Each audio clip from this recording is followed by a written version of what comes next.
이런 가운데 이제 그 포렌식을 담당하고 있는 것, 증거 분석을 하고 있는 주체는 현재 검찰입니다. 그 검찰의 최정점에는 윤석열 검찰총장이 있습니다. 그래서 윤석열 검찰총장이 최근에 일련의 주요한 2개 사건, 뭐 감찰 무마 사건, 그다음에 하명 의혹 수사, 뭐 이 2가지에 대해서 이제 검찰 윤 총장의 어떤 그 마음은 어떨까라는 게 이제 많은 분 관심이 있었는데요. 오늘 한 뭐 신문의 보도에 의하면 윤 총장이 문재인 대통령에 대한 충심에는 변화가 없다. 이 정부의 성공을 위해 내가 악역을 맡은 것이다. 이렇게 얘기하고 있습니다. 근데 최근에 청와대 뭐 청검, 뭐 청경대 검, 뭐 이런 식의 이제 그 뭐 흔히 이제 프레임이라는 걸 잡고서 갈등 구도를 계속 부각시키는 이제 언론도 있고요. 또 뭐 이런 관심도 많이 지금 모으고 있는데 이런 시점에서 이런 그 문 대통령에 대한 충정이 있다라는 거 이 발언 간접 인용입니다만 어떻게 봐야 될까요?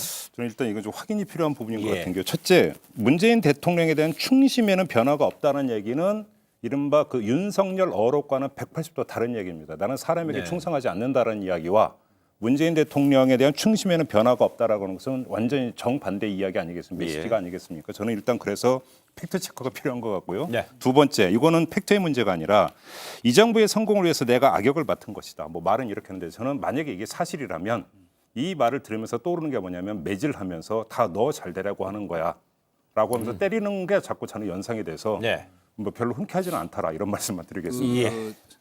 저는 그게 모순된 얘기처럼 안 들리는 게 역시 서 있는 입장에 따라 조금 말하자면 듣는 법이 다른가 봐요. 저는 사람에게 충성하지 않는다는 말은 그 명량 그 영화에 나오는 것처럼 장수의 충성은 백성을 향해야 한다. 그 말이라고 생각을 하고요.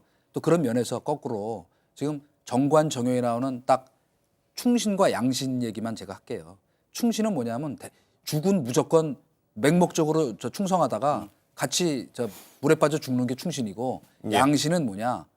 그래도 이게 국가 정부 운영이 제대로 되는 방향에서 자기는 그 합리적으로 대통령을 잘 백업하는 것이 결국은 대통령에 대한 충성이라고 생각한다는 점에서 보면 더 창조적이고 차원 높고 대승적인 충심이라고 생각하고 저는 이것이 진심이라고 생각해요. 바로 그 점 검찰 수사에 대한 평가에 따라서 평가가 이제 완전히 극과 극으로 갈리는 거죠. 저는요. 근데 이 질문을 제가 왜 드렸냐면은요. 뭐 특정 매체 보도, 뭐 보수 매체다 진보 매체 이걸 떠나서 이런 얘기가 이제 언론의 보도는 기본적으로 취재를 통해서 나온 내용인데 최근에 그 이해찬 더불어민주당 대표 그다음에 또 그 당의 수석 대변인인 홍영표 전 원내대표 두 인물들에서 이런 얘기가 나왔었잖아요. 최근에 이제 그 패스트트랙에 올려져 있는 검찰 개혁안에 대한 2개 주요 법안을 막기 위해서 저지하기 위해서 최근에 하명 수사 의혹 논란 등에서 자유한국당이랑 검찰이 뭐 이른바 짬짬이라고 있는 식의 이제 강한 비판을 받았지 않았습니까?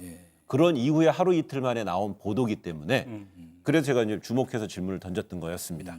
여기서 뭐 추가로 뭐 코멘트 다실 게 근데 있으시면 그 지금 예. 그 이해찬 대표 말씀을 저도 한번 그 지적을 하려고 했는데 더구나 당에서 공정수사 뭐 촉구위원회라는 걸 또 만들었더라고요. 예. 근데 이건 그냥 들으면 아니 지금 독재 정권 시절에 뭐 야당이 지금 정권 보고 뭐 비리 제대로 수사하라는 것도 아니고 예. 이거 오바예요. 이거. 알겠습니다. 그런 말씀 하시고 싶어도 참으셔야죠. 제가 그냥 예. 질문 던졌는데 이동관 수석이 바로 낚아채서 또 답변을 했어요. 저는 아무 말 안 하겠습니다. 근데